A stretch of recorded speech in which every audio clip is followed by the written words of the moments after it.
mambo yote hayawezi kufanikiwa iwapo hatuwezi kumtanguliza Mungu. Amina. Mungu ni wa kwanza katika mambo ya kifamilia, mambo ya ukatili.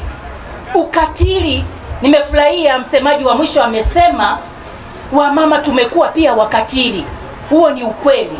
Sio kwa swala lile moja tu. Ukitaka kuleta mabadiliko, anza wewe. Tunasikizana?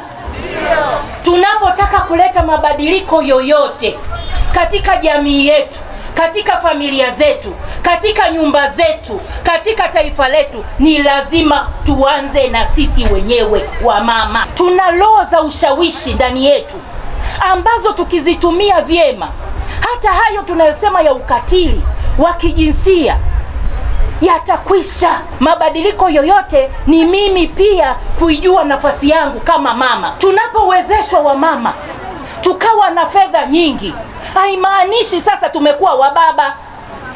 Tunasikizana?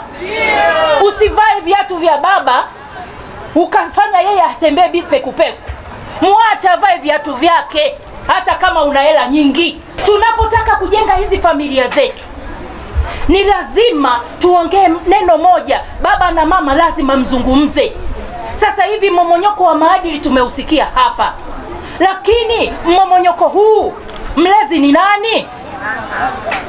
Sasa tumeenda kwenye ujasiriamali, tumewezeshwa, lakini hawajasema majukumu yetu ya kimama tuyaache. Lazima utimize wajibu wa kuwa mke ndani ya nyumba. Tunataka kugombea nafasi mbalimbali za uongozi kutoka ngazi ya chini kwenda ngazi ya juu mpaka taifa. Ndiyo sio? Tunapataje wakati kule kwenye uongozi wamejaa wanaume? Inabidi turudi kwenye msingi tukarekebishe. Wanawake oye!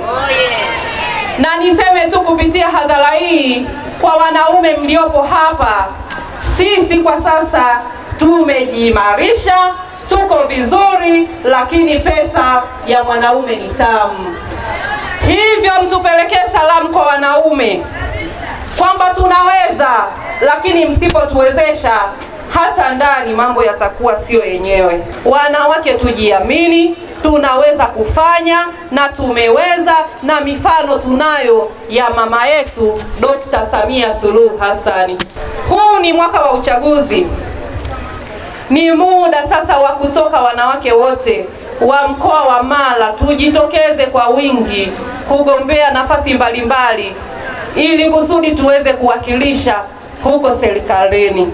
Lakini tupunguze ukatili wa kijinsia, na kwa kuwa nimesimama kwa niaba ya mwenyekiti wa UWT mkoa wa Mara, anasema wanawake punguzeni ukatili kwa waume zetu, tuwapeni maisha mazuri kule ndani, lakini tuwape tendo la ndoa.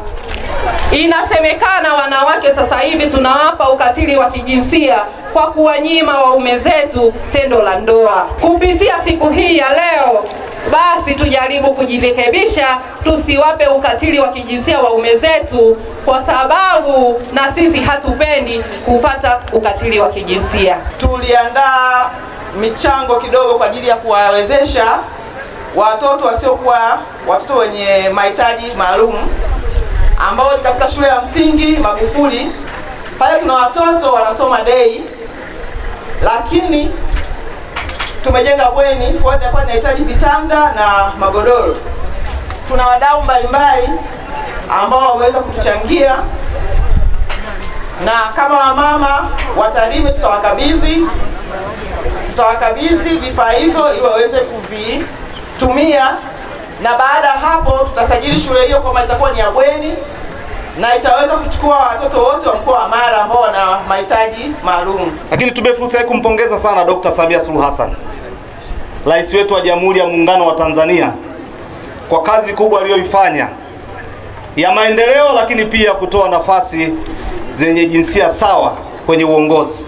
Na tunaona wanawake mnapofanya kazi kubwa. Na hapa tuna mkurugenzi wetu ambaye ndio mwenyeji wetu, mchapa kazi mzuri sana. Kwa hiyo kina mama mnaweza. Tumesoma kauli mbiu yenu ambayo inasisitiza haki ya kijinsia, usawa na kutambua fursa mbalimbali za uwekezaji. Sisi kama wanaume tunawaunga mkono, tuko nyuma yenu, na kama mkoa tutaendelea kuangalia tunafanya balance ya agenda kwenye nafasi mbalimbali. niwaombe kina mama wote, mwaka huu ni mwaka wa uchaguzi. Mwendelee kujiamini, mwendelee kujitambua, na mwendelee kuamini kwamba mnaweza na mnaweza kuthubutu. Na mimi naamini mnafanya vizuri kwa sababu mifano imeshaonekana. Lakini uhakikishie uchaguzi wa mwaka huu utakuwa salama sana.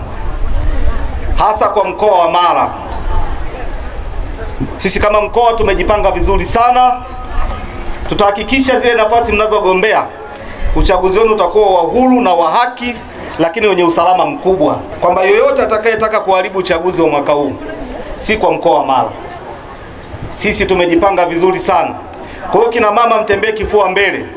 Pigeni kifua kwamba Mara iko salama na nafasi ziko kwa ajili yenu. Kwa kweli wanawake mmetisha sana, mmependeza mno. Hongereni sana sana sana. Leo ni siku yenu ya kipekee. Ili shangwe toka sakafuni na uvunguni mwa moyo wangu sijawahi kuliona tangu nilivyokanyaga Mara. Hongereni sana.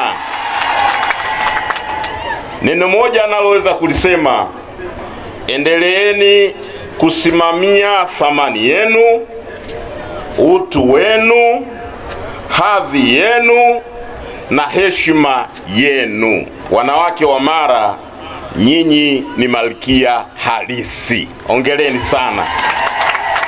Baada ya kusema hayo, niwashukuruni sana na wapendeni sana, na niwaambieni mlipo tupo. Asanteni sana. Mara oye!